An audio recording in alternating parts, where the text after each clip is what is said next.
cadeiras muito preenchidas lá do Senado Federal.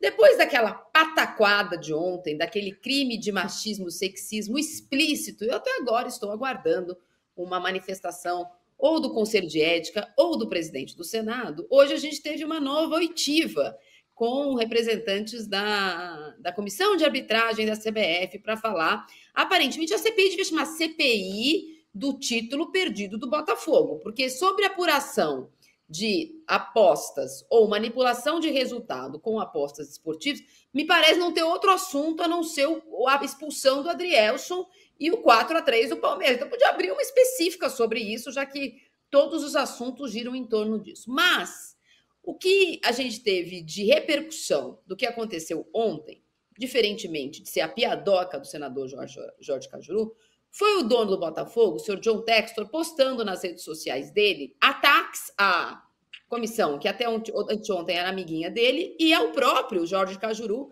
a quem ele, entre aspas, acusa, porque isso não é uma acusação, é uma verdade, de palmeirense. Tiago, põe para mim aí os posts do Textor e a repercussão que isso deu hoje, inclusive na comissão, para o Renato me ajudar a comentar aqui, por favor. Você tem aí o post que você passou para mim? Aí, ó. Ontem, ó, esse post é de ontem.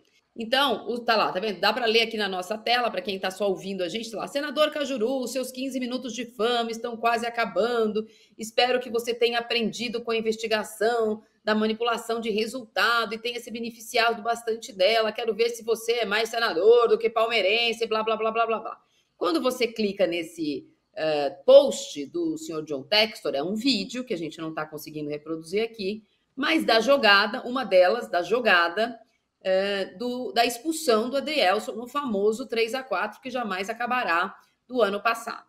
Hoje, baseada nessa imagem que a gente não está vendo aqui do Instagram do Textor, o CNM foi perguntado por que, então, não mostraram a outra câmera que mostra que ele pega na bola antes de fazer a falta ou não pega na bola. Bom, é uma discussão sem fim desta jossa que é o VAR, que proporciona, inclusive, lances como esse. E aí, inimigo do microfone que é, o seu CNM responde que o VAR escolhe mesmo, a imagem a ser mostrada. E por causa disso, um dos senadores, aí, tá provado a manipulação de resultado, pá. Muito bem, Renato.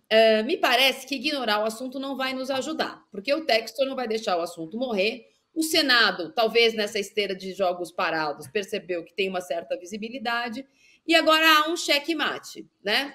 O que vai... Não que a comissão parlamentar de inquérito a gente tivesse a impressão de que ela seria séria ou traria algum resultado, a gente já viu muitas no Brasil não darem em nada.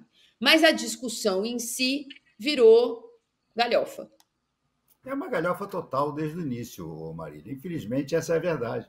Todas as CPIs que eu acompanhei, e eu acompanhei muitas, relativas a esporte, principalmente ao futebol, CPI da Nike, teve CPI de tudo, da Copa de 98 perdida, enfim, de tudo que você possa imaginar. Nenhuma foi séria. Parece que os parlamentares, né, porque nem sempre a CPI é no Senado, às vezes é no Congresso, eles vão para lá para aparecer. Ou não teve ontem um cara fazendo uma gracinha, dizendo que ia fazer uma gracinha, mas que a pergunta era séria, se a Leila podia dizer que o amor pelo clube é mais fiel do que o amor pelo cônjuge.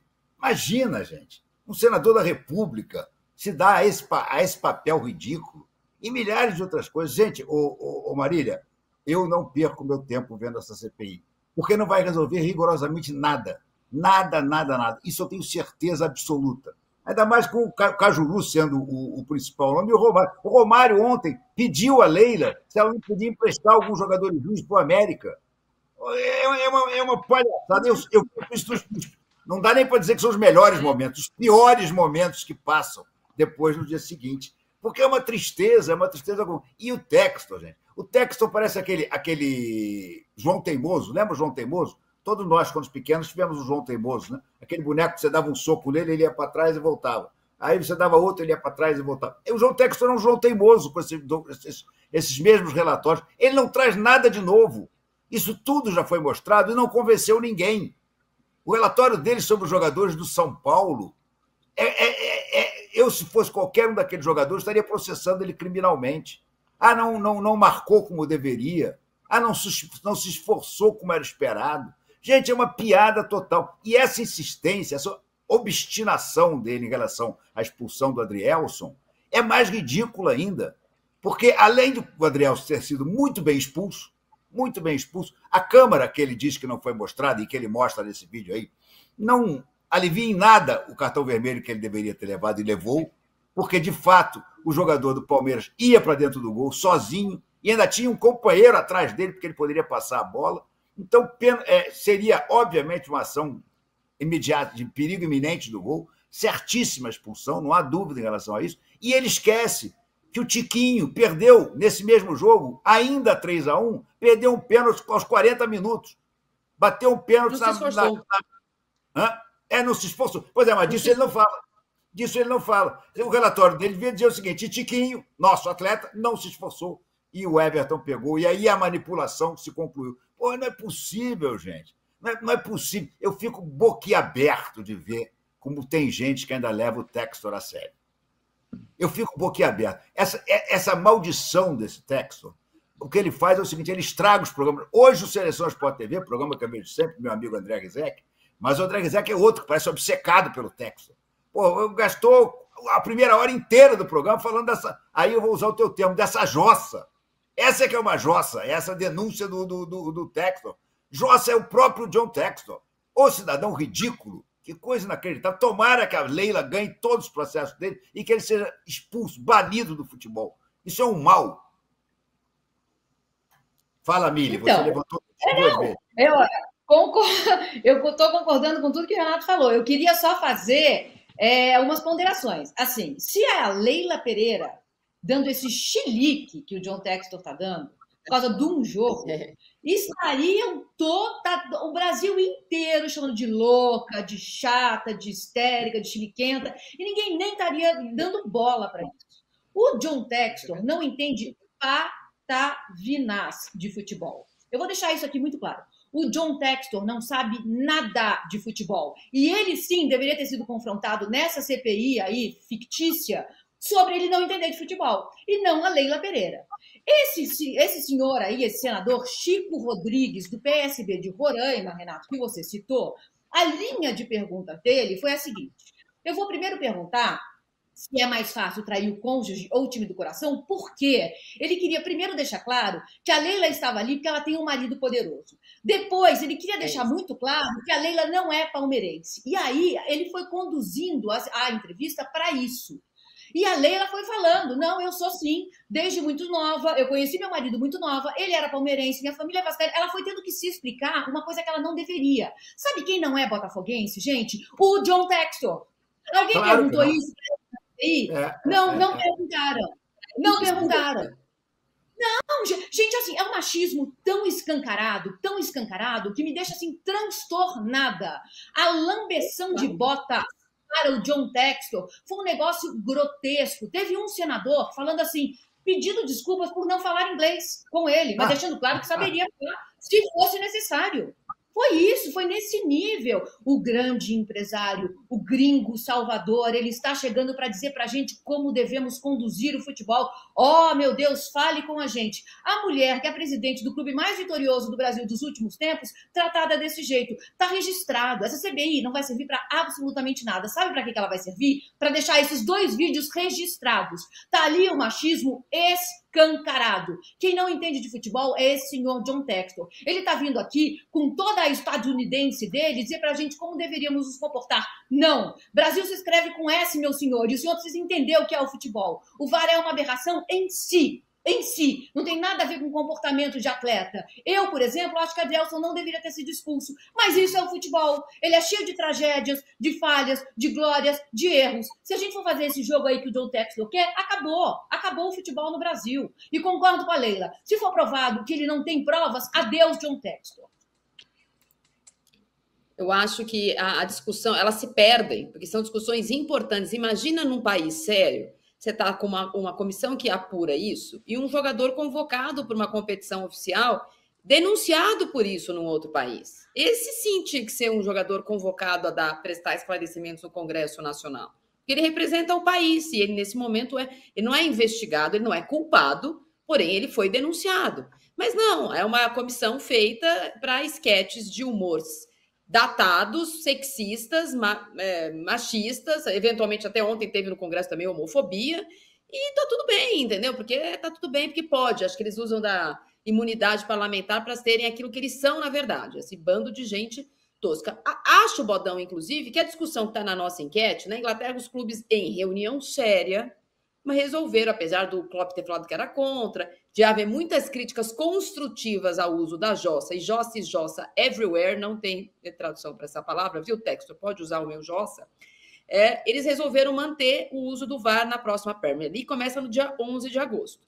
A presença do CNM na comissão poderia funcionar para os nossos queridos senadores da época fazerem perguntas assim, mas por que no jogo Palmeiras e Botafogo, que parece ser o único jogo que existiu na história do esporte bretão, havia 28 câmeras no Newton Santos. 28. Eu apurei, eu tenho essa apuração do dia. 28 câmeras naquele dia. Por que ontem, em Atlético Goianiense e Vitória, havia 7 câmeras de VAR? 7. Todo jogo de campeonato brasileiro tem que ter de 7 a 21. Se a emissora de televisão quiser colocar mais, ou por onde, 7. Por que o nosso VAR é tão pobrinho se a CBF tem tanto dinheirinho? Não seria melhor? Como é que funciona? Como é que a CBF recebe as red flags das apostas no Brasil? Porque essas perguntas elas não existem. Elas existem, por favor, contrata um jogador, por favor, empresta um jogador, por favor, tira uma foto comigo, Leila. É mais fácil trair o povo. Eu acho que para a CBF fazer um trabalho decente e ajudar o VAR é ampliar esse limite mínimo de câmeras aí. 7 câmeras é do tempo antigo. Começamos com 2, 3 câmeras, depois evoluiu para 7. Hoje, nos grandes jogos no Brasil, ninguém usa, nenhuma emissora no mundo usa menos de 15, 18 câmeras, certo? E isso daí é um atraso. Eu concordo que tudo, não vou ser repetitivo, tudo que os companheiros falaram aí é isso mesmo.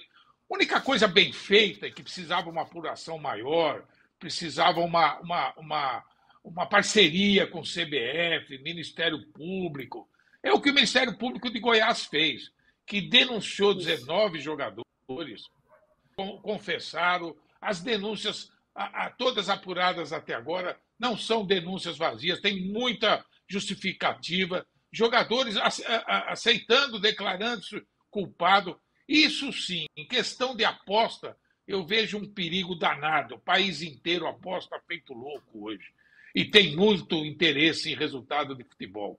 Não é o caso aí do John Tex, não. Mas, de maneira geral, primeira divisão, Série B, qualquer divisão, tem que ter um enfrentamento maior com essa possibilidade de corrupção, que é muito grande, devido ao número de apostas, que é uma loucura, e o número de jogadores ali que precisam desesperadamente fazer um saláriozinho e cometem esses crimes que estão à solta aí, são muito pouco investigados. Quem foi atrás, como o Ministério Público de Goiás, pegou, e pegou bastante. Nas divisões inferiores. Essa história toda começa com casos de corrupção nas Série B, C, tá? Que é onde os jogadores são mais vulneráveis a qualquer tipo de faz-me rir para tomar um cartão amarelo, para fazer isso. Então, aí aparece, cai de paraquedas, essa jossa desse John Textor e transforma toda a apuração do Ministério Público, que era séria, sobre um caso que realmente existe na segunda, na terceira divisão, e estamos discutindo o Palmeiras e o Botafogo, que não acaba jamais. Pelo amor de Deus. Mas, tem razão, Renato, mas se existe até a possibilidade na Premier League, é para investigar todo mundo. Acho claro. Uma campanha para investigar todo mundo. Concordo com você, só que o início dessa nossa história toda, do Ministério Público, dos casos de Goiás, são em divisões inferiores. Então vamos esquecer isso e agora vamos discutir John Textor? Não faz o menor sentido. Não tem sentido, não. Falastrão. É um falastrão. Até agora, assim, se o máximo de provas que ele tem são as que ele apresenta, ele pode retirar o time dele de campo. Acabou. Ou ele tem provas, ou ele não tem provas. E aproveito aqui a fala da Mili agora há pouco, para perguntar se tem alguém acordado no STJD. Outro dia eles não tinham falado que ele tinha 30 dias para apresentar a prova? Tchau. Quantos 30 dias duram esses 30 dias do STJD? Eles estão fazendo lá. Estão na data FIFA, foram para a final da Champions League, porque assim, a gente durante muito tempo, né, usava o STJD, o STJD gosta de aparecer no final do campeonato para punir jogador, para virada de mesa e tal. Agora, eles dormem em berço esplêndido o ano inteiro mesmo. O Santos, punido por 10 jogos, cumpre 5. O Sport, era não sei quantos mil jogos depois que aconteceu, só 3 tá bom, não tem repercussão, tudo na miudinha. Cadê o STJD que em março falou que o Textor tinha até terça para apresentar provas? Na outra data FIFA. Nós estamos em junho e os 30 dias, 30 dias, renovados para sempre. Qual?